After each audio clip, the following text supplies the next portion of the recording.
Na aula de hoje, gostaria de ressaltar, gente, a importância de considerarmos a criança como um ser integral no nosso contexto educacional, na nossa escola. A gente não pode esquecer que educar e cuidar são indissociáveis. Então, isso significa que a gente tem que garantir às crianças as suas necessidades físicas, mas também atender suas necessidades psicológicas, cognitivas, afetivas. É preciso compreender que elas têm uma vida fora da escola que influencia diretamente no processo dela de aprendizagem. Então, ao planejarmos a nossa rotina, o nosso cotidiano na educação infantil, devemos levar em conta o desenvolvimento integral da criança. Ou seja, é essencial o professor de infância ser sensível às particularidades de cada criança, levar em consideração seus interesses, experiências prévias, valores culturais e familiares. Cada uma das crianças é única, eu sei que você já sabe disso, e nós devemos valorizar a singularidade. Mas também sabemos que isso é uma visão mais contemporânea, ver essa criança de forma integral. Então, a gente precisa olhar lá para o passado, assim como a gente olha para um retrovisor de um carro. A gente não pode dirigir focado nesse retrovisor, mas a gente tem que espiar de vez em quando. Então, eu vou te convidar a dar essa espiadinha no retrovisor. Até por volta do século VII, as crianças não eram nem representadas nas artes. Elas eram tratadas como adultos em miniatura. Só a partir do final do século XVIII, início do século XIX, na Europa, começou a surgir a ideia de infância como uma fase especial da vida. Isso levou a diversos estudos sobre as crianças e a preocupação como educá-las de maneira adequada. Henri Vallon foi um autor muito importante nesse contexto. Ele se interessou pelos estudos sobre o desenvolvimento humano e como a psicologia ela podia contribuir para a educação. Então, a teoria de Vallon se baseia na ideia de que o desenvolvimento humano ele é progressivo e desenvolve os aspectos emocionais, cognitivos e motores. Ele enfatiza a importância de integrar esses fatores para formar uma pessoa como um todo, gente. Isso significa, então, que o ambiente que a criança vive, incluindo a escola, deve promover um desenvolvimento completo e integrado.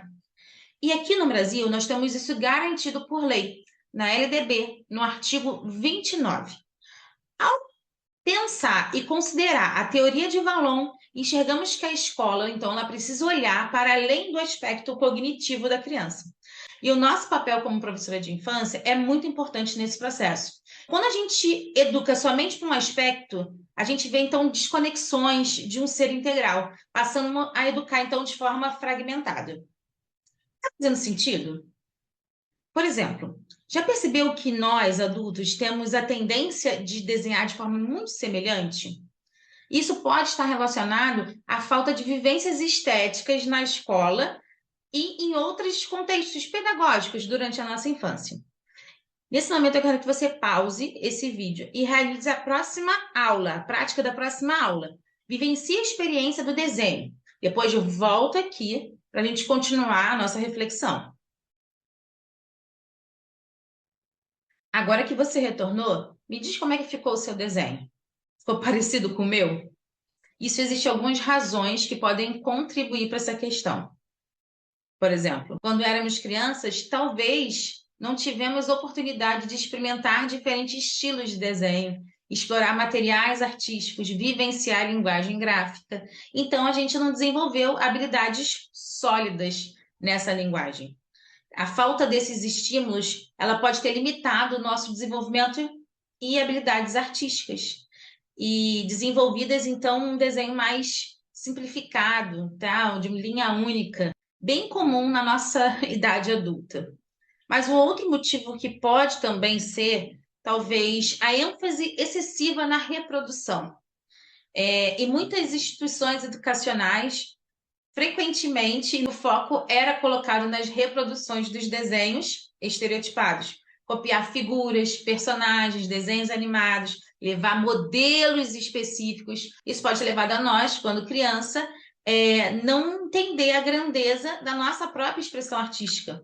E o resultado?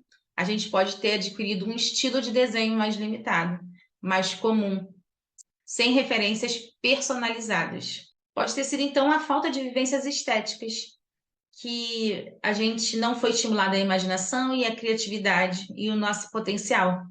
Talvez nós não tenhamos sido encorajados a explorar formas de expressão artísticas diferentes, experimentar materiais diferentes e nem ter dado tempo de adquirir e um estilo próprio, né?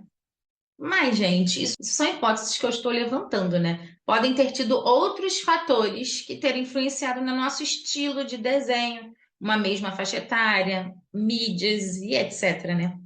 Mas hoje, com a visão que a gente tem, a gente vai parar de olhar para o retrovisor agora e a gente vai voltar a olhar para frente. Então, é fundamental, então, que as escolas de hoje valorizem essas vivências estéticas, promovam a oportunidade das crianças desenvolverem a sua criatividade. Então, ao considerarmos a teoria de Vallon, a importância das experiências estéticas, vamos estar proporcionando crianças um ambiente educacional enriquecedor, que estimula o desenvolvimento integral. Ao permitir que as crianças explorem o mundo através das suas diversas linguagens, estamos incentivando a sua sensibilidade estética e criatividade.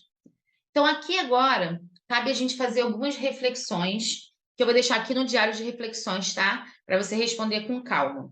De que formas as vivências estéticas podem contribuir para o desenvolvimento integral da criança na escola?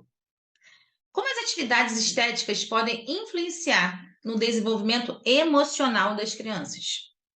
Quais são os benefícios das vivências estéticas para o desenvolvimento cognitivo delas? E essas reflexões são para finalizar o módulo 4, né? Eu espero realmente que ele tenha te ajudado a refletir sobre o educar e o cuidar e como as experiências estéticas podem contribuir para o seu desenvolvimento como professor de infâncias. Mas no próximo módulo, nós vamos ver como a educação estética está ligada à cultura muito arraizada que a gente tem aqui na educação infantil brasileira, a cultura EVA. Até lá!